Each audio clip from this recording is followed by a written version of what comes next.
mawala. Bapak Ibu yang dirahmati Allah, alhamdulillah puji syukur kita aturkan kehadirat Allah yang masih memilih kita menjadi orang yang beriman, karena iman itu pada akhirnya tetap Allah yang menentukan, yang memilih. Pramila panjenengan sehari 17 kali meminta itu, ihdinas siratal mustaqim, ya Allah tunjukilah kami jalan yang lurus, siratal ladzina an'amta alaihim, jalan orang-orang yang Engkau beri nikmat, ghairil maghdubi alaihim, bukan jalan orang-orang yang Engkau murkai, waladhdallin, dan bukan jalan orang yang tersesat. Maka jalan lurus ini adalah jalan yang orang yang Kau beri nikmat, maka bukan nikmat dunia tentu saja, tapi nikmat iman. Karena faktanya sejarah mencatat Nabi Muhammad SAW ketika wafat masih meninggalkan utang kepada orang Yahudi dengan jaminan baju besinya, utang bahan makanan yang mau dikasihkan kepada istri-istrinya. Ini menunjukkan bahwasanya kondisi Nabi Muhammad SAW tidak kemudian bergelimang harta. Kemudian dalam sebuah riwayat, Ibunda Aisyah radhiyallahu anha pernah didatangi oleh seorang wanita yang membawa 2 orang anaknya yang kemudian meminta sedekah makanan, dan Ibunda Aisyah hanya bisa memberikan 1 butir kurma, bukan 1 kilo, 1 butir kurma. Dan 1 butir kurma pun itu dibagi 2 kepada 2 anaknya. Ini juga menunjukkan bahwasanya beliau radhiyallahu anha tidak dalam kondisi berlebihan soal harta. Beliau juga pernah mengatakan dalam sebuah riwayat, dapur kami pernah 1 bulan tidak ngebul karena memang tidak ada yang dimasak. Ini juga bukan soal berlebihan soal harta. Sehingga tentu maksud dari an'amta alaihim, orang yang Kau beri nikmat, adalah nikmat iman. Makanya apapun kondisi panjenengan, apakah lagi punya harta atau tidak, baru punya masalah atau tidak, maka tetap yang namanya iman ini yang harus panjenengan syukuri. Dan salah satu caranya adalah panjenengan pelajari lagi apa itu akidah yang benar, apa itu akidah yang lurus. Dan alhamdulillah Pak Amir di sini meminta saya mengisi soal akidah, karena orang Islam itu hakikatnya, ya kalau di Quran sih pengibaratannya tanaman, tapi kan ini nggak ada tanamannya. Jadi orang Islam itu akidahnya harus lurus, yang paling bawah. Kemudian di atasnya dia ibadahnya harus tulus, jadi tidak boleh riya. Kemudian yang paling atas muamalahnya dia harus mulus, nggak boleh ada kedoliman pada orang lain. Nah, ketika kemudian kita ngomongkan muamalah ini, maka nanti di akhirat orang-orang yang belum selesai urusannya di dunia akan ditagih di sana. Dan ini yang kemudian oleh Nabi SAW dikatakan menyebabkan sebagian orang menjadi orang-orang bangkrut. Jadi di dunia amalnya banyak, tapi kemudian punya hitungan, punya utangan yang diselesaikan, punya kedoliman dan dimintakan maaf, punya permasalahan yang dimintakan kehalalannya, bahkan dia korupsi segala macam. Maka ini nanti yang akan kemudian dipertanggungjawabkan di akhirat sampai menghabiskan amalnya. Nah, kemudian yang di bawahnya ini ada sebagian orang yang kemudian beribadah sedemikian rupa, bahkan dalam sebuah hadis ibarat disebutkan berjihad. Ini bukan ibadah yang semua orang bisa. Kemudian berdakwah ini juga bukan semua orang bisa. Kemudian qori Quran ini juga bukan semua orang mampu. Kemudian yang keempat, orang yang ahli sedekah ini juga nggak semua orang bisa. Kalau nggak punya duit juga nggak bisa, gitu kan. Maka mereka semua nanti didatangkan pada hari kiamat sebagai gelombang pertama yang disidangkan, dan mereka ditunjukkan nikmatnya ketika di dunia, dan mereka menyatakan benar kalau itu kami dulu pernah berjihad, kami dulu pernah berdakwah, kami dulu pernah menjadi qori Quran, dan kami pernah menjadi ahli sedekah. Kemudian Allah tanyakan, terus kamu ngapain? Ya semua kami lakukan lillahi ta'ala. Kata Allah, kadzabta, kamu dusta. Kamu melakukan itu biar disebut mujahid, biar disebut pahlawan, biar disebut orang hebat. Kamu melakukan itu biar disebut seorang ustadz, seorang alim, seorang guru, kiai. Kamu melakukan itu biar disebut seorang qori. Kamu melakukan itu biar disebut seorang dermawan, tukang weh-weh, wong lomo, gitu kan. Fakot gila, dan memang pengharap-harapmu itu dan dikasih, dan memang benar-benar kamu dipanggil itu sih dalam hidupmu. Bahkan kuburanmu dikasih tancepan pahlawan, bahkan fotomu ya ditempel-tempel di rumah-rumah gitu kan.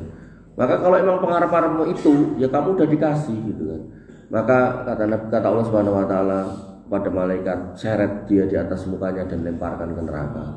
Maka dalam konteks atas ini ya muamalah panjenengan harus mulus, jangan sampai punya urusan yang belum selesai di dunia.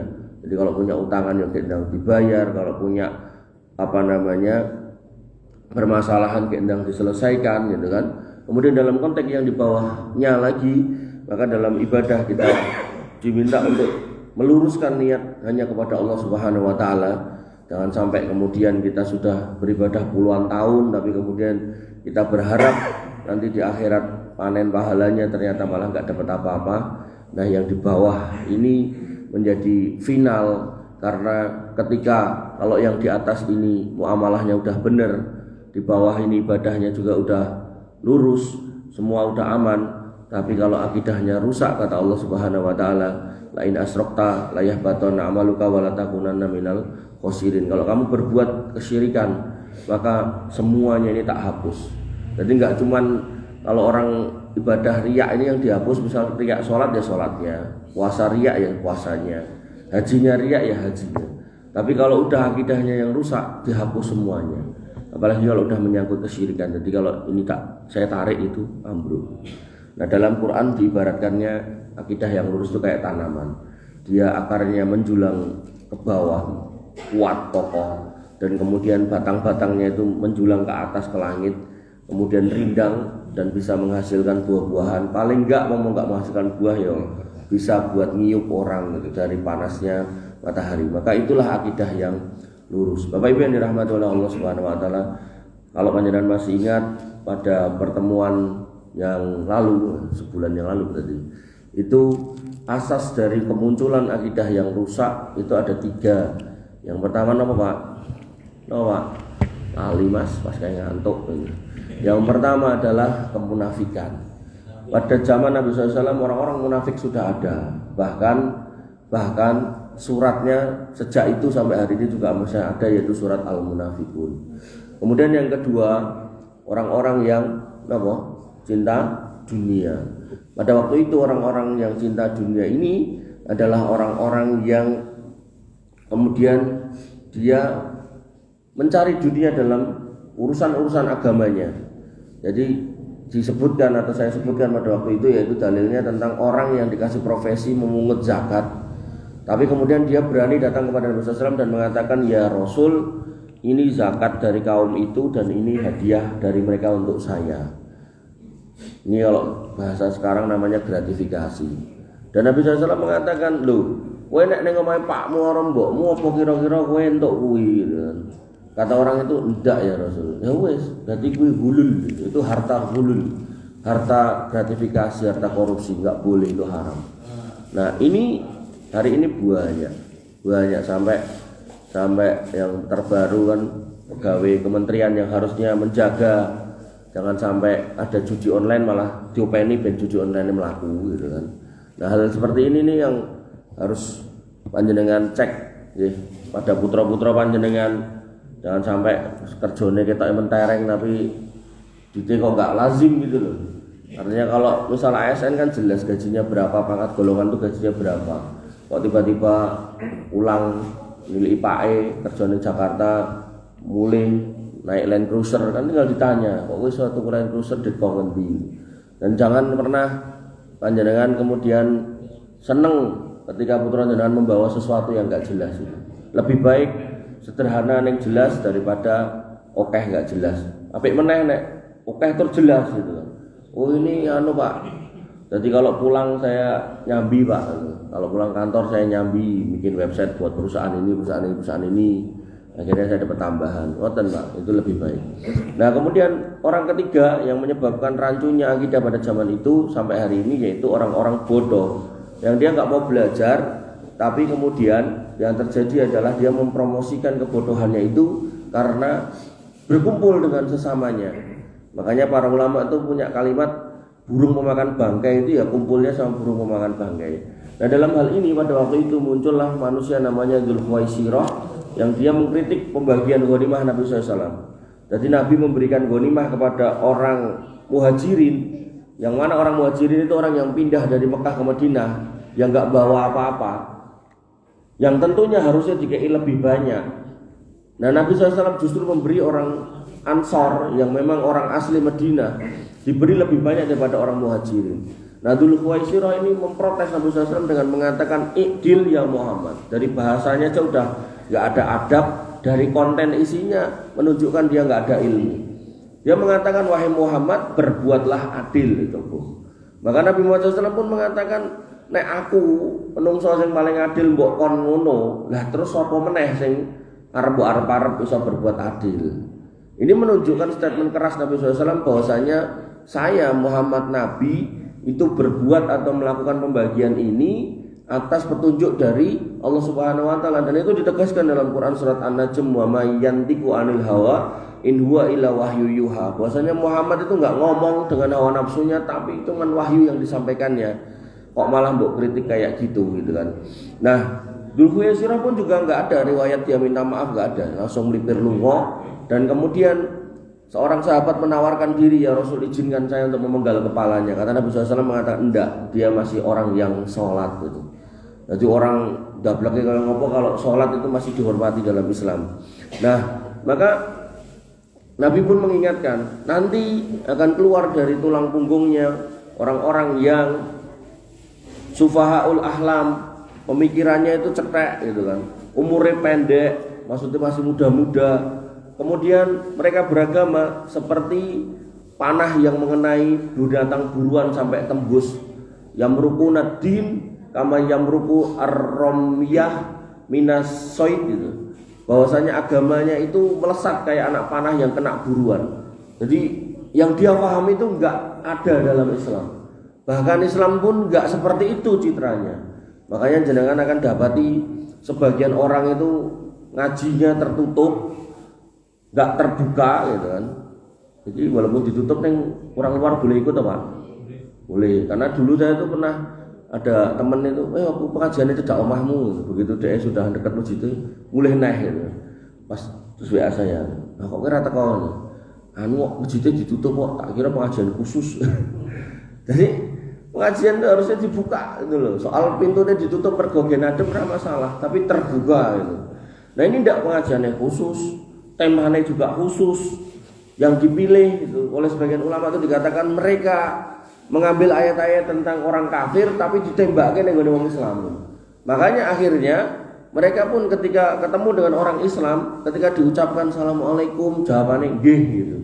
Enggak mau jawab waalaikumsalam karena menganggap udah beda aliran. Bahkan jangankan orang Islam yang enggak punya hubungan saudara, enggak punya hubungan kekerabatan, sama bapaknya ibunya sekalipun yang dulu ngopeni waktu kecil sampai gede-gede dipinterke, itu pun ketika beda aliran juga enggak mau sopwaro. Maka sebagian ustadz mengatakan orang lain minum madu dia malah makan tawon gitu. Maka pengajian yang benar satu itu harus terbuka dan dibuka untuk umum. Kemudian yang kedua, tentu hasilnya keluar dari pengajian itu panjenengan tentu harus menjadi orang-orang yang lebih baik dari sebelumnya dari sisi akhlak mobil khusus, karena Nabi SAW jelas mengatakan bahwasanya innama buistu liutami makarimal akhlak. Aku ini diutus dinggo nyempurnake akhlak. Maka enggak ada ceritanya pengajian kok keluarnya kemudian jadi orang yang keras, jadi orang yang enggak bisa sopwaro sama orang gitu kan, enggak bisa diajak ngobrol gitu kan. Diucapke salam malah jawabannya mung nggih gitu kan. Nah, ini enggak boleh seperti itu. Berarti pengajiannya ada yang salah. Bahkan ustadznya ya salah gitu kan.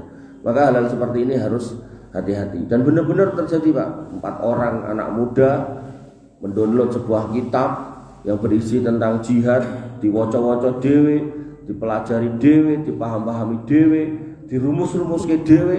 Akhirnya saiki awake dhewe kuliah ora, kerja ora, kawin yo urung, wis rasa suwe-suwe ning donya, ya ayo mangkat jihad ben engko nek mati dipapak karo bidadari. Lah jihadnya ning Indonesia, piye carane? Tak goleke bedil. Nah terus lawan sapa? Polisi. Engko sirahe dibedili wae gitu. Dan itu benar-benar terjadi pas Ramadan. Mereka kemudian mencari pos polisi dan kemudian ditembaki pos polisi itu. Sampai akhirnya mereka tembak-tembakan juga di sebelah selatan Lotemat itu 4 orang anak-anak muda masih umur SMP SMA. Dan itulah aliran yang sesat seperti itu yang kemudian harusnya berangkatnya dari akidah yang lurus. Bapak Ibu yang dirahmati oleh Allah Subhanahu wa taala, kitab yang saya mau ajarkan adalah kitab Aqidah Al-Kirmani. Nah, jadi pembukaannya udah, sekarang kenalan dengan Imam Al-Kirmani. Ini salahnya sebulan pisan ya, ini ya suwi. Yang pertama nama beliau Imam Harb bin Ismail bin Khalid Al-Kirmani ya. Beliau ini adalah seorang ulama yang termasuk kategori tabi'ut tabi'in. Jadi Nabi pernah mengatakan khairul quruni qarni summaladina yalunahu summaladina yalunahu. Sebaik-baik masa adalah masa pada aku hidup, berarti itu di situ masa sahabat. Kemudian setelahnya yaitu tabi'in, kemudian setelahnya tabi'ut tabi'in. Berarti Imam Al-Kirmani ini di generasi ketiga terbaik umat ini. Dan kalau dikatakan terbaik bukan soal materi, sekali lagi bukan, tapi soal kualitas ilmunya. Cara banyu niku, banyu paling apik niku kan ten sumbere. Dadi nek jenengan ten kumpul napa to niku. Dadi nek jenengan slulup niku sing lemah niku gluthuk-gluthuk banyu metu gitu. Tapi laler napa-napa niku sing enten akuane niku. Nah niku wonten niku. Nah makin jauh dari sumbere ya jenengan terus piyambak to terkontaminasi. Nek melewati pemukiman persawahan ya terkontaminasi napa material dari sawah, pupuk-pupuk pestisida. Nek lewati perumahan ya atau pemukiman ya terkontaminasi limbah rumah tangga. Begitu melewati pabrik ya terkontaminasi limbah pabrik dan seterusnya. Termasuk nek lewat Solo terkontaminasi bahan-bahan batik dan seterusnya. Maka ilmu juga demikian. Berasal dari sumbernya yang ada di Mekah, di Madinah sana, dan kemudian generasi 3 pertama ini yang terbaik. Makin jauh dari sana tentu makin aneh-aneh. Tapi ada tapinya. Tapi ada sebagian ulama yang kemudian lokasinya di sana atau dekat sana menyusun kitab dalam rangka menjaga kemurnian ilmu itu ada. Sehingga kayak jenengan sekarang mendapatkan air minum Utra niki nek mboten kentuk ing Tangmangu gitu kan. Padahal pipone mboten enten ten mriki. Ini menunjukkan bahwasanya dari pabrik ini berusaha menjaga kemurnian ini sejak sana sampai sini yang nanti jenengan minum aman terkendali. Makanya Islam juga begitu.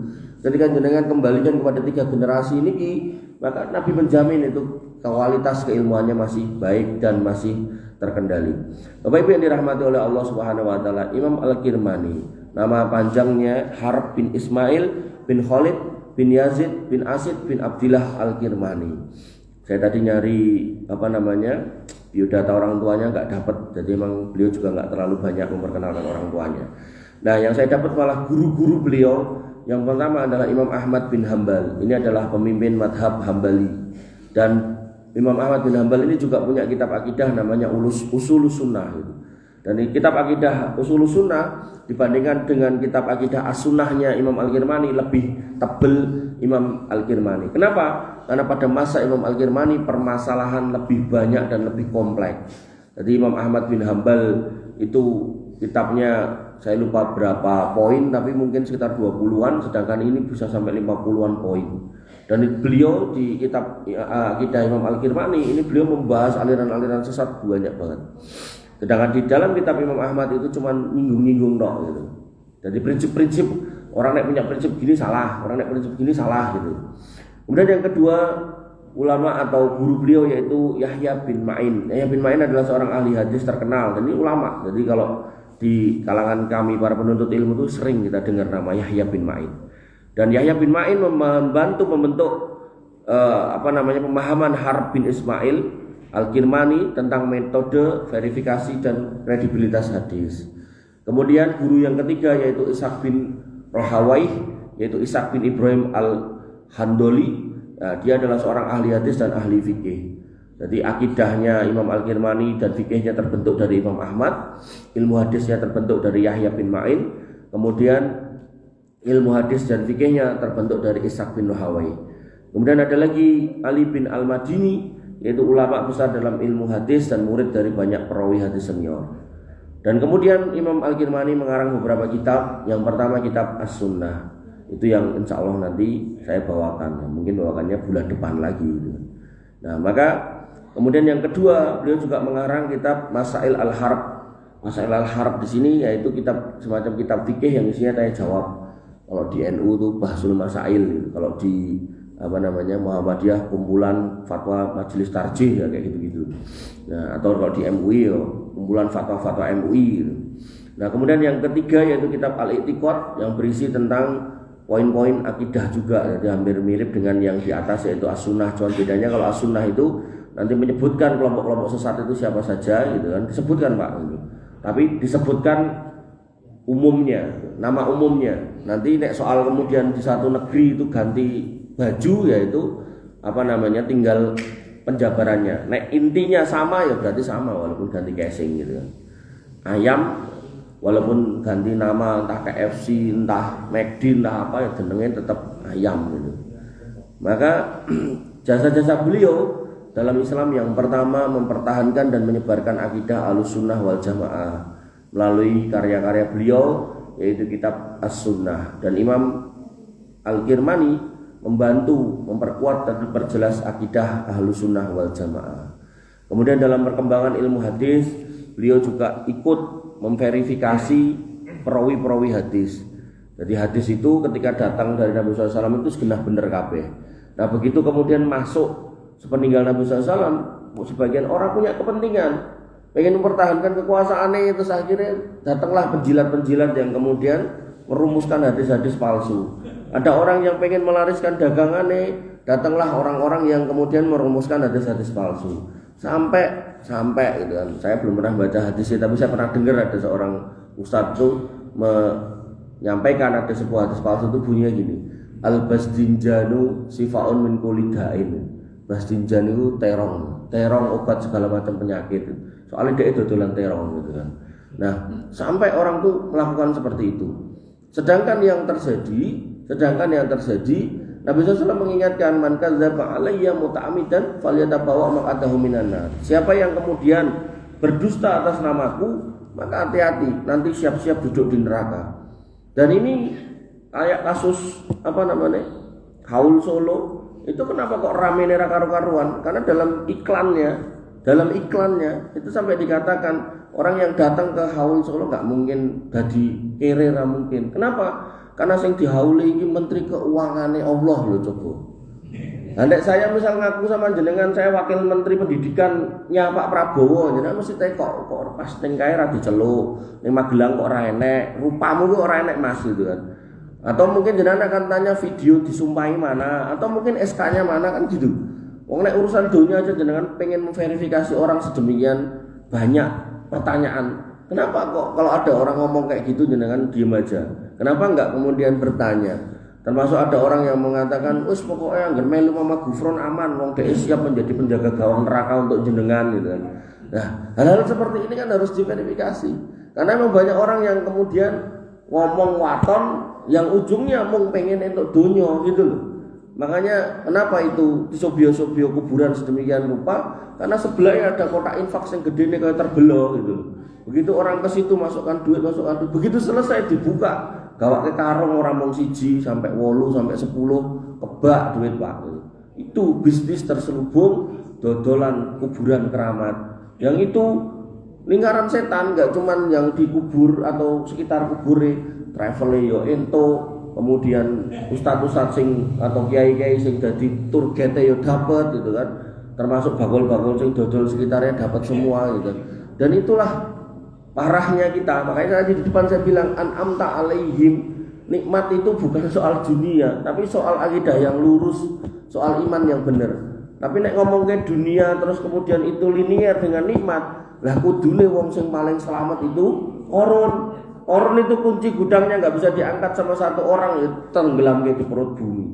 Kalau kemudian nikmat yang dimaksud ini kekuasaan, orang yang kudune paling dapat petunjuk sinten? Fir'aun dicemplungin di jero laut. Maka enggak ada kaitannya secara langsung ya antara hidayah dengan dunia, enggak ada.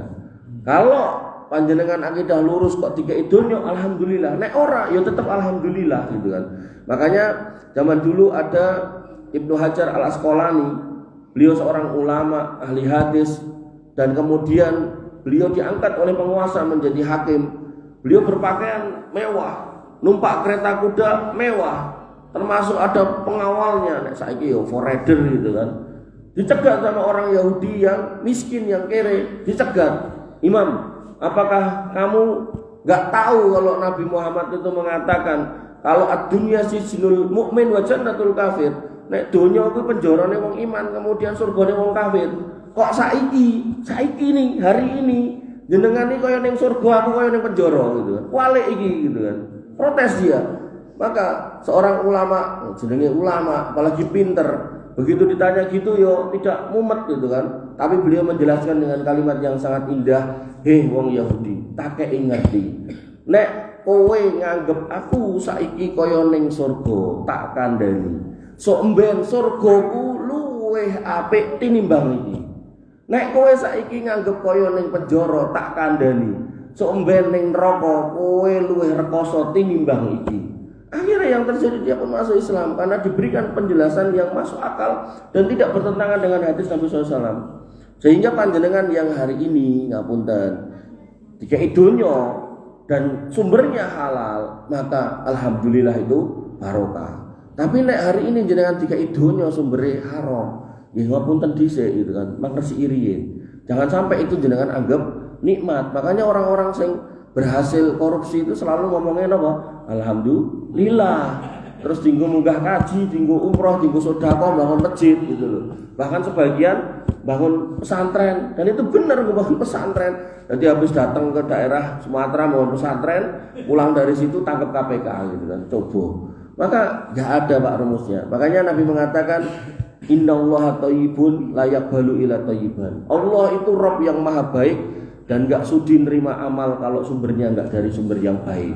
Makanya ketika orang itu naik haji menggunakan harta yang halal, mereka mengatakan labbaik Allahumma labbaik, labbaik la syarika lak labbaik, fayunadi munadi minas sama, maka dari langit akan ada penyeru yang menyeru labbaik wa sya'daik.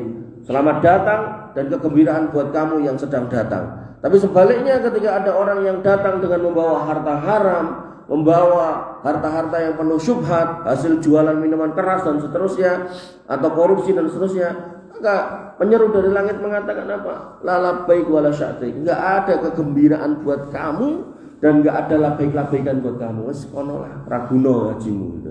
Maka Bapak Ibu yang dirahmati oleh Allah Subhanahu wa taala, sekali lagi pentingnya akidah untuk kemudian meluruskan kita semua, jangan sampai kemudian kita tertipu pada urusan dunia. Sampai dia carane ben sugih harus melenceng ke akidah ra masalah karena ini dibahasakan penuh barokah. Jadi seolah-olah nek dodolane akeh, wonge teko nggawa duit akeh itu seolah-olah barokah. Enggak selalu ngoten ya, Pak. Selama itu di atas kesalahan maka itu bukan barokah, itu bukan barokah. Itu namanya istidraj. Makanya Ibrahim alaihissalam itu berkesendirian dalam akidah yang lurus, melawan bapaknya, bertentangan dengan bapaknya dan kaumnya. Jadi bukan kemudian wes pokoknya aku kudu karo masyarakat, mboten. Dia berkesendirian. Bahkan Hud alaihissalam juga berkesendirian dalam kebenaran yang dia pegang. Makanya begitu kemudian didatangi oleh malaikat untuk dikasih tahu pengkolungo saat durunge subuh, Hud pun dikasih tahu bojomu tinggalan. Kenapa bojone kok ninggal? Karena bojone ini bukan menguatkan suaminya untuk berdakwah, ngajak orang merubah akhlaknya dari kaum homoseksual menjadi orang normal, tapi bojone malah gembosi suaminya. Mas, mbok wis ora usah dakwah kokean-kokean kekencengan. Wong mereka harus pengen ngono jarno ae sak-saknya lah wis itu. Maka itu pun menyebabkan Hud alaihissalam diminta oleh Allah untuk meninggalkan istrinya. Maka hal-hal seperti ini jangan harus pahami bahwasanya kebenaran enggak selalu soal jumlah. Tapi kata Nabi SAW apa? Alaikum bisunnati wa sunnatil khulafa'ir rasyidin al-mahdiin. Taraktu fikum amroini lan tadillu ma tamassaktum bihima abadan. Tak tinggalkan dua warisan yang kalau kamu pegang dengan kenceng kamu enggak akan sesat, yaitu kitabullah Al-Quran dan sunnah. Sunnah ini yang kemudian jenengan pegang, Quran ini yang jenengan ikuti, walaupun jenengan sendirian, maka insya Allah itu tetap di atas kebenaran. Nah, saya selalu nyontohkan tuh ya. Jadi kalau misal jam anggaplah duhur niku jam 12 misal, terus panjenengan jam 12 kurang 5 mriki. Ini kan perumahan. Perumahan biasanya kan jam-jam kantor orangnya do di kantor toh. jam 12 jenengan mriki mergo pun pensiun gitu kan. Mriki terus ngenteni muadzin. Biasanya perumahan pun enten muadzine to. Nah, orang teko dhek jenengan ada. Lobor sehingga kita rampung gitu kan. Begitu rampung ya jenengan sholat sunnah, jenengan tenggo, zikir, wirid. Nah, sehingga cerita misalnya 15 menit kemudian wayahe komat, alarmnya pun muni titit. Kok jerung teko jenengan komati gitu kan. Akhirnya jenengan komat. Terus celingak-celinguk ya ora enek wong, akhirnya jenengan sholat dhewe, terus jenengan imam dhewe, sebagai makmum juga, adzan dhewe. Maka jenengan yang sendirian pada saat itu, kondisi seperti itu, insya Allah di atas sunnah, di atas kebenaran. Walaupun gak ada temennya dewean, tur ning masjid yo entuk pahala jamaah gitu kan. Ning nggih niku wau wis mlebu wayah duhur. Tapi nek jenengan ngoten niku jam 10, jam setengah 10, nah niku berarti wong nyeleneh gitu. Nggih. Jadi akidah yang lurus niku ya harus leres, jangan sampai kemudian keliru. Bapak Ibu yang dirahmati oleh Allah Subhanahu wa taala. Lalu ulama-ulama banyak memuji beliau. Yang pertama Ibnu Abi Ya'la, ini nggih ulama besar. Beliau memuji bahwasanya Imam Harb bin Ismail sebagai orang yang sangat terpercaya dan memiliki wawasan luas dalam ilmu hadis dan fikih. Kemudian Ibnu Abi Ya'la memuji keteguhan beliau dalam memegang prinsip-prinsip ahlu sunnah dan menyebutnya sebagai salah satu murid yang utama dari Imam Ahmad bin Hambal yang mewarisi pemikiran beliau. Jadi Imam Ahmad bin Hambal itu pernah 3 kali generasi khalifah itu ditangkap dan kemudian dihukum, dipenjara, disiksa hanya karena mempertahankan keyakinan bahwasanya Al-Quran itu firman Allah, kalamullah, bukan makhluk. Pada waktu itu penguasanya, pada waktu itu punya penasehat orang-orang Mu'tazilah yang mengajarkan nek Quran itu makhluk. Konsekuensi Quran itu makhluk adalah Quran itu berarti ada kekurangan, karena makhluk itu ada kekurangan. Kita ini makhluk ya sosok lali, sosok yang ngelali, sosok ya luwe, sosok ya anyel, sosok nesu gitu kan. Maka ketika dikatakan Quran itu makhluk berarti butuh revisi, butuh evaluasi, butuh koreksi, dan itu harus dijauhkan dari firman Allah Subhanahu wa taala. Tapi konsekuensi Quran itu adalah firman Allah, firman itu bagian dari sifat Allah, maka Quran gak akan ada kekurangannya sedikit pun, satu huruf pun gak akan mungkin salah. Adapun kok kemudian kita belum nyandak tentang isinya, belum paham isinya, itu yang bermasalah sebenarnya akal logika kita, bukan Qurannya. Makanya Quran itu sejak diturunkan sampai hari kiamat bisa digali isi dan ilmunya. Makanya orang-orang kafir dalam beberapa penemuan itu justru mendapatkan ide itu dari Quran itu, dari Quran itu. Maka kita yang belum memahami isi Quran, bukan berarti Qurannya yang salah, tapi kitanya yang mungkin wallahu alam belum sampai pada pengertian atau pemahaman itu, karena mungkin belum ketemu guru atau ustadz yang menjelaskan dengan baik dan benar tentang isi Quran itu. Nah, kemudian pujian yang kedua datang dari Imam Ad-Dahabi. Ini yang tadi saya bilang, yaitu ulama ahli hadis. Ya, kemudian beliau mengatakan bahwasanya Imam Al-Kirmani adalah imam yang terpercaya, ulama yang selalu berpegang teguh pada prinsip-prinsip akidah golongan atau pendahulu-pendahulu yang soleh dari kalangan sahabat, tabi'in dan tabi'ut tabi'in, dan beliau menjaga kemurnian akidah umat dari tantangan teologis pada zamannya karena mulai banyak aliran-aliran sesat. Kemudian Ibnu Hajar Al-Asqalani juga demikian, dia memuji Imam Al-Kirmani sedemikian rupa dengan mengucapkan bahwasanya beliau adalah perawi yang sikoh, yang kuat, yang terpercaya, yang dihormati karena kejujurannya dalam periwayatan hadis. Jadi nggak ada manipulasi, nggak ada usaha-usaha untuk menjual agama, nggak ada. Beliau nggak perlu itu sampai gawe hadis terong tadi itu, enggak gitu. Dan Ibnu Hajar memuji integritas dan kredibilitas beliau sehingga banyak riwayat dari beliau yang diterima sebagai sumber yang sahih. Kemudian ada Ibnu Hibban, Abu Daud dan seterusnya. Kemudian kehidupan beliau belajar pada ulama-ulama yang besar seperti Imam Ahmad, Yahya bin Ma'in, Ishaq bin Rahawai. Kemudian beliau ternyata hidup di tengah perdebatan teologis sehingga akhirnya beliau juga menyebabkan beliau menyusun kitab-kitab akidah, dan kemudian karyanya tadi udah Al-Masail, kitab I'tiqad, kemudian ada kitab As-Sunnah, dan beliau punya murid-murid beliau yaitu Abu Daud As-Sijistani. Ini Imam Abu Daud dulu yang mengarang Sunan Abu Dawud. Kemudian ada juga Ishaq bin Ibrahim Al-Kirmani. Ini seorang ahli fikih pada zamannya. Nah, kemudian ini mungkin jenengan pernah dengar Muhammad bin Ismail Al-Bukhari, Imam Al-Bukhari.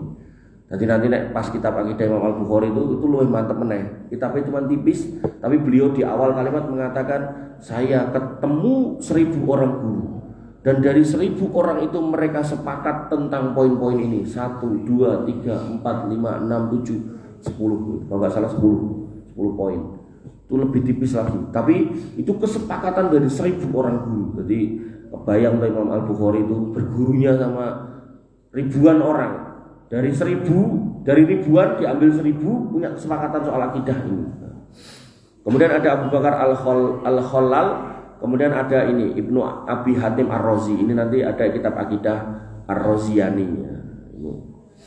Kemudian inti atau poin-poin tentang keyakinan akidah Imam Al-Kirmani sebagian aja, nanti detailnya kita baca ya bulan depan insya Allah. Yaitu pertama, keyakinan terhadap ketuhanan yang harus didasarkan pada ketauhidan. Ini sudah disepakati ulama dari masa ke masa. Kalau Allah itu nggak boleh diduakan, wes. Ya mungkin pengecualiannya yang tadi itu saya singgung tadi, saya ngagung-ngagung kuburan tadi. Kemudian yang kedua, Quran sebagai firman Allah, bukan makhluk. Kemudian yang ketiga, sifat-sifat Allah ini adalah sifat yang tinggi dan tidak boleh ditafsirkan dengan tafsir-tafsir yang aneh-aneh. Kemudian yang keempat, pentingnya mengikuti sunnah Nabi SAW. Kemudian yang kelima, adanya kehidupan setelah kematian. Kemudian yang keenam, tentang amal dan iman. Kemudian yang ketujuh, tentang definisi Ahlussunnah wal Jamaah. Kemudian yang kedelapan, tentang kepemimpinan. Jadi tentang kepemimpinan itu dimasukkan dalam akidah oleh ulama-ulama. Jadi saya itu di Masjid At-Taubah di PES itu ngajarkan akidah Imam Ahmad bin Hanbal. Terus di Sumber itu kitab akidah Imam Sufyan As-Sauri. Kemudian di daerah Kadipiro itu kitab akidah Imam Al-Muzani, muridnya Imam Syafi'i. Nah di sini kitab akidah Imam Al-Kirmani, muridnya Imam Ahmad bin Hanbal. Dari kitab-kitab akidah itu tuh semuanya menjelaskan tentang kepemimpinan. Jadi dalam Islam itu urusan politik itu sampai dimasukkan di dalam kepemimpinan. Dan insya Allah nanti kita bahas. Jadi jangan sampai keliru gitu loh, jangan sampai salah gitu, jangan sampai salah. Tapi juga jangan sampai berlebihan gitu. Karena ada orang-orang yang berlebihan itu sampai ngomong ke saya itu, iki nek salah milih, ini urusan akidah. Lah kok iso deh? Ya wong nek salah milih ora milih sing iki tapi milih sing kuwi iso kafir loh. Wah, iki berlebihan iki. Gak bisa Pak gitu. Kalau calonnya sama-sama Islam ya gak bisa kita katakan seperti itu. Dan kalaupun kita sampai mengatakan kafir itu juga butuh dalil, gak bisa sembarangan. Makanya dimasukkan dalam kitab-kitab akidah karena banyak orang itu salah di situ. Kemudian yang kesembilan, pentingnya menjaga persatuan, kemudian pengertian akidah yang lurus, penghormatan kepada para sahabat, kedudukan Nabi SAW, kedudukan ketuhanan dalam kitab akidah ini, kemudian madhab-madhab, akhlak dan moralitas, hubungan antara fikih dan termasuk penjelasan tentang aliran-aliran sesat. Bapak Ibu yang dirahmati oleh Allah Subhanahu wa taala, mbok bilih cekap semanten yang saged kula aturaken. Tadi diminta ada tanya jawab. Silakan bagi yang mau baca rame, monggo. Monggo, Dik. Kita paling semangat ya. Nggih, monggo. Nggih, monggo Pak MC. Bismillahirrahmanirrahim. Assalamualaikum warahmatullahi wabarakatuh. Waalaikumsalam warahmatullahi wabarakatuh. Saya tanya, mazhab Syafi'i mengatakan kalau kita berwudu terus bersenggol dengan buka makhluknya itu batal. Iya. Tapi ada mazhab mengatakan Hanafi atau Hambali saya kemudian itu katanya nggak masalah. Gimana Pak? Ya. Bahwasanya terkait dengan wudu di situ memang disebutkan di dalam Al-Qur'an aula mastumun nisa. Jadi kalau kamu menyentuh wanita, lamastum, kalau secara harfiah terjemahnya menyentuh memang. Maka itu bisa membatalkan wudu secara harfiah.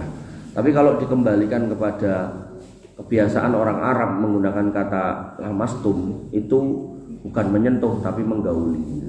Sehingga ketika panjenengan kekeh menggunakan lamastum itu nyentuh, lalu jenengan umroh di puncak-puncaknya umroh seperti Ramadan di mana orang tawaf itu dempet-dempetan, itu saya jamin jenengan nggak akan pernah berhasil untuk melakukan tawaf 7 kali karena mesti jenengan nyenggol orang gitu kan.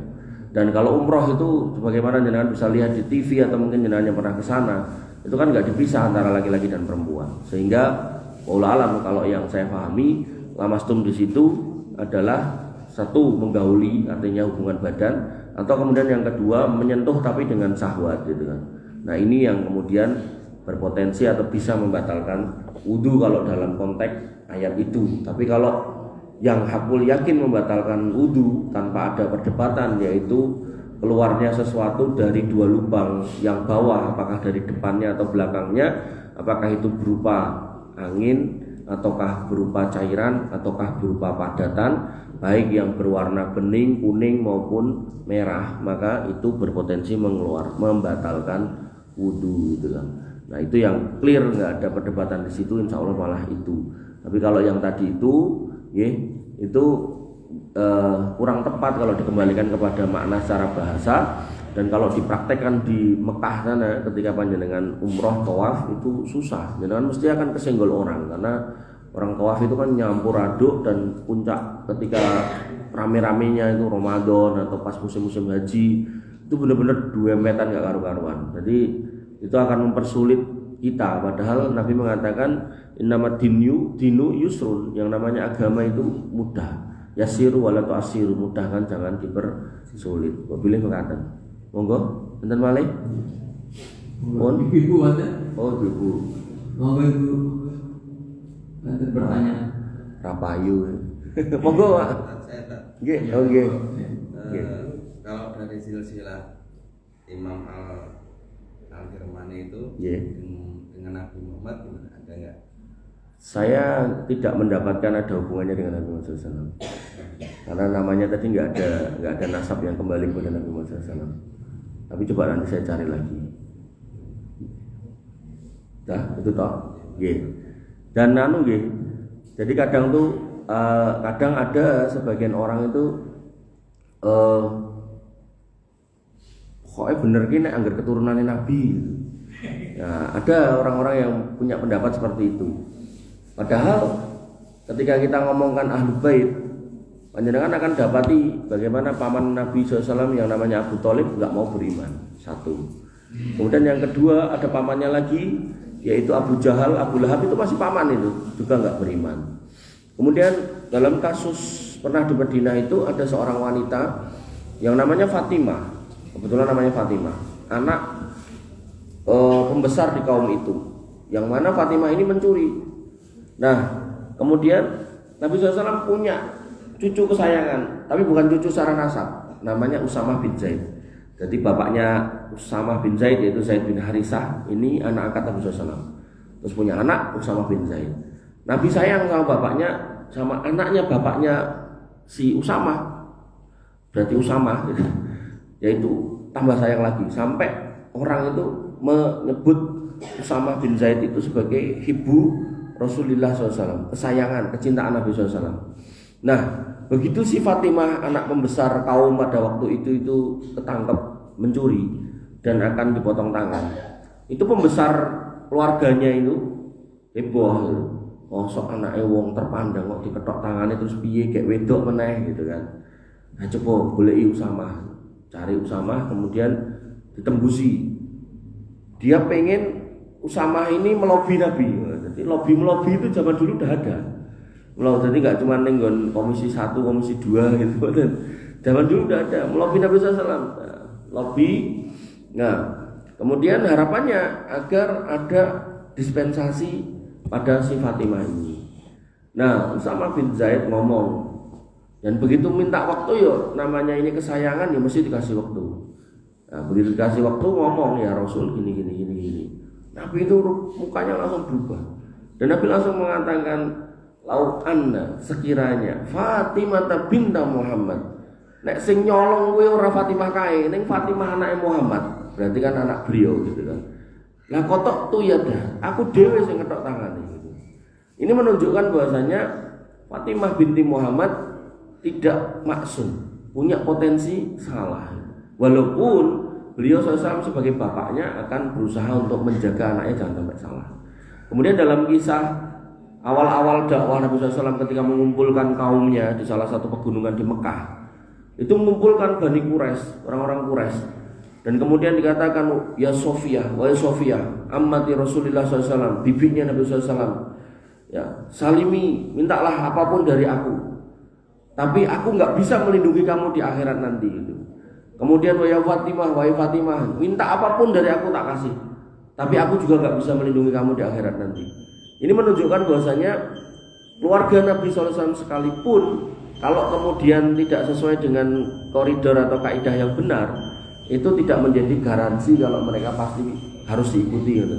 Sehingga memang benar kayak Imam Syafi'i, kayak Imam Ahmad itu dalam beberapa riwayat itu kalau ditarik itu ada benang merah ke Nabi SAW.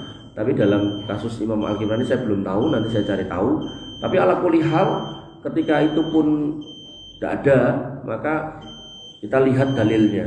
Apakah yang diucapkan beliau ini ada dalil pendukungnya dari Quran dan Sunnah? Ya kalau ada kita ikuti, kalau nggak ada ya tentu kita tinggalkan. Jadi kaidahnya seperti itu. Jadi ketika beragama jangan melihat casing orangnya, tapi lihat apa yang disampaikan. Walaupun saya ngomong pesek atau 10 mboten mancung atau biaya Arab niko, maka kalau emang yang disampaikan ini ayatnya, ini hadisnya, ya bismillah gitu aja. Tapi kalau kemudian nganggo casing kayak gitu, tapi kemudian ngajari kesirikan dan seterusnya lah, apa gunanya? Nonton. Yang bisa saya tambahkan nih Pak. Monggo, Pak Ade. Ada dua hal yang saya tanyakan. Yang pertama tadi disebut ulama al-Kirmani gitu. Biasanya penyebutan al seperti itu kan berasal dari daerah ya. Ya, betul. Kirmani itu daerah mana itu? Yang kedua, saya pernah mendengarkan ada pengajian ada cerita Amsal. Tapi diceritakan tentang hadis Nabi yang orang berbuat amal kebaikan banyak sekali, namun karena pamrih keduniaan ya Pak, sehingga lemparkan ke neraka. Dan itu dihadapkan pada Allah. Apakah betul memang besok setiap individu akan dihadapkan dengan Allah? Yang pertama. Yang kedua, apakah yang seperti ini kan sekarang lempar ke neraka belum terjadi ya Pak? Belum. Apakah cerita ini yang dinamakan dengan cerita Amsal itu? Terima kasih. Yang pertama Al-Kirmani berasal dari daerah Kirman. Kirman itu sekarang itu masuknya Iran. Jadi zaman dulu itu kekuasaan kekhalifahan itu dipindah dari Madinah ke Kufah Irak. Nah, Iran itu berbatasan dengan Irak. Nah, ketika ibu kota pindah ke Kufah, banyak ulama lahir dari Kufah. Bahkan ada ulama-ulama yang belakangnya Al-Basri, Hasan Al-Basri itu berarti dari Basrah gitu. Nanti juga ada Al-Kufi gitu kan, itu dari Kufah gitu. Nah maka Al-Kirmani itu masuknya Iran. Iran dekat dengan Kufah. Qadarullah, begitu kemudian kekhalifahan di Irak itu sudah selesai, sehingga cerita hari ini malah Iran itu hari ini isinya orang-orang Syiah. Ya, jadi kekirmaniannya tidak ada kaitannya dengan kesiahannya, karena Syiah dalam hal ini nanti isi dari kitab itu bertentangan dengan keyakinan-keyakinan Syiah. Nah kemudian yang kedua, kalau ngomongkan yang tadi itu di sidang dilemparkan ke neraka di hadapan Allah dan seterusnya, maka tadi kan di awal saya sudah singgung hadis itu tentang orang-orang yang berjihad, orang-orang yang kemudian berdakwah, qori, dan orang yang dermawan yang kemudian di sidang di hadapan Allah. Di hadapan Allah itu bukan berarti dia langsung melihat Allah, tidak. Jadi kehadiran seseorang di hadapan seseorang itu tidak mewajibkan secara fisik langsung berhadapan-hadapan gitu. Jadi misal ketika saya dapat surat tugas dari balai kota disuruh menghadap presiden gitu. Nah, maka belum tentu saya ketika ke Jakarta ketemu presiden. Bisa jadi ketemu sama wakilnya atau stafnya gitu kan. Nah, sehingga dalam konteks nanti ru'yatullah itu ada juga pembahasannya. Orang-orang itu akan melihat Allah dalam arti melihat fisiknya, melihat zatnya, melihat nyatanya Allah itu seperti apa. Itu nanti setelah masuk surga dan dikasih semua kenikmatan yang harus dikasih, yang diminta, dengan minta nopo wae dikei. Begitu udah selesai dengan dikasih ridho Allah, begitu udah selesai ditawari lagi. Nah, orang-orang di surga itu sampai bingungnya kami sudah mendapatkan semua yang kami inginkan, yang semua kami harapkan udah dapat. Yang dulu kami ngen-ngen tapi orang duwe saiki wis enek. apalagi. Nah, mereka diminta untuk keluar dari rumah-rumahnya di surga, berkumpul di satu tempat yang luas, dan di situ kemudian tersinggaplah sebuah tabir dan Allah terlihat di situ. Nah, orang-orang yang melihat Allah pada waktu itu, yaitu para penghuni surga, itu mereka mengatakan ini nikmat yang lebih besar, yang lebih agung daripada nikmat yang sudah kita terima sebelumnya. Jadi nikmat makan, minum, nikah, bidadari dan seterusnya itu koyo-koyo sepele, ini nikmat yang lebih besar. Sehingga dalam konteks berhadapannya manusia dengan Tuhan yang melihat, itu hanya didapatkan oleh penghuni surga. Sehingga dalam hal dihadapkan kepada Allah itu tidak kemudian mereka melihat Allah, karena orang-orang kafir jelas-jelas jelas di dalam Al-Quran, innahum lamahjubun, mereka terhijab dari melihat Allah Subhanahu wa taala, enggak mungkin bisa melihat, dan Allah juga enggak mau dilihat oleh orang-orang kafir. Makanya kalau di dunia aja kita orang awam atau orang masyarakat umum itu mau ngadep presiden aja belum tentu bisa, maka di akhirat Allah sudah pastikan orang kafir nggak akan bisa melihat Allah. Tapi mereka tetap disidang di hadapan Allah, dan di hadapan Allah ini belum tentu kemudian mereka melihat atau diperlihatkannya Allah kepada mereka, karena memang nasnya tidak mendukung ke arah situ. Kata nggih, insya Allah nanti detailnya di masalah bab ru'yatullah, melihat Allah. Ada lagi yang mau nanya? Ya, monggo. Monggo. Ya, Assalamualaikum warahmatullahi wabarakatuh. Waalaikumsalam. Ustaz, mengenai bukan maraknya ya, ternyata di Solo adalah paling banyak warung-warung Babi. makannya yang jual babi. Yeah. Yang tadinya diperkirakan dari komentar-komentar itu yang paling banyak pusatnya di Kalimantan, di Singkawang, ternyata malah di Solo. Solo. Yeah. Nah, pernah kejadian saya alami sendiri. Waktu itu bulan puasa ya, di laut untuk buka. Alhamdulillah ada yang kasih tahu. Karena saya udah beli sebungkus itu. Jangan ini Pak babi. Saya udah tanggung, saya beli waktu itu salah satu makanan di situ. Udah saya bungkus saja. Karena ini bukan babi, itu jelas saya bayar. Tapi pas di rumah mikir, ini nanti penggorengan dari mana nih? Penggorengan mungkin sama dan sebagainya. Akhirnya nggak saya makan, saya buang. Nah, dengan kondisi seperti itu dan banyaknya maraknya seperti itu, apakah lama-lama orang yang tidak tahu atau berusaha atau mungkin karena harganya murah, makan itu akan lama-lama tergerus juga lidahnya, dan itu bagaimana? Tergerus gimana Pak? Lidahnya tahu. Akidah. Oh. Mereka harus menggerusnya, dan ternyata di sekitarnya sekitar saya lihat banyak ada juga yang berhubungan dan sebagainya. Yang nanti apakah dia juga atau bagaimana? Yeah. Ya sebenarnya itu domainnya pemerintah ya. Pemerintah Kota Surakarta harusnya kemudian menertibkan warung-warung yang babi, harusnya punya logo-logo sendiri, gambar babi atau boneka babi taruh di depan gitu kan. Harusnya seperti itu. Bagaimana dulu ada kegelisahan tentang sate jamu, banyak orang keliru. Akhirnya zaman Pak Jokowi atau siapa itu dibikin perda, warung-warung sate anjing itu harus menulisnya guguk bukan jamu gitu. Maka begitu ditulis guguk ya orang akan paham, nah ini jualan anjing.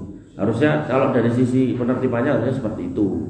Nah kalau kemudian dari sisi tadi ketika barang halal dimasak pakai alat-alat yang digunakan untuk masak barang yang haram, yaitu jatuhnya masuk barang subhat. Nah barang subhat ya lebih aman untuk dijauhi daripada kemudian didekati. Kemudian terkait dengan pengaruh kepada jiwa, memang menelan barang-barang haram itu berpengaruh pada kesemangat dalam beribadah, pengaruh dalam kedekatan kita kepada Allah Subhanahu wa taala. Maka jenengan tadi ceritanya kita sebelum dibawa pulang mesti ada yang ngelek kayak gitu toh. Cerita jenengan tadi loh, sebelum jenengan bayar kita tadi udah ada yang ngelek kayak gitu toh. Itu babi Pak, ya, tapi jenengan tetap bayar gitu toh.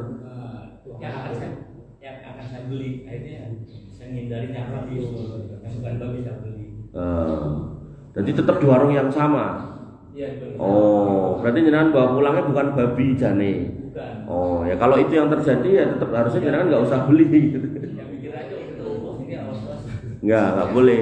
Jadi kalau di Solo yang model kayak gitu yang saya tahu niku daerah Pasar Jongke niku kan ada rumahnya profesor siapa itu yang spesialis anak, nah depannya itu Terus kemudian ada juga yang di dekat Muhi Muhammadiyah 1 itu ada nopo tenda warung nopo itu kafe biru nopo lah niku nggih babi juga gitu. Nah harusnya memang tempat-tempat seperti itu tuh harusnya punya logo-logo tertentu yang orang nggak tertipu. Dan kalau memang panjenengan tahu itu ada babinya, ya jangan beli apapun di situ, gitu. Jangan beli apapun di situ. Ya, nonton ada lagi? Cekap ya? Oh cekap, Cekap Ustaz. Ya. Sebilang tadi Bapak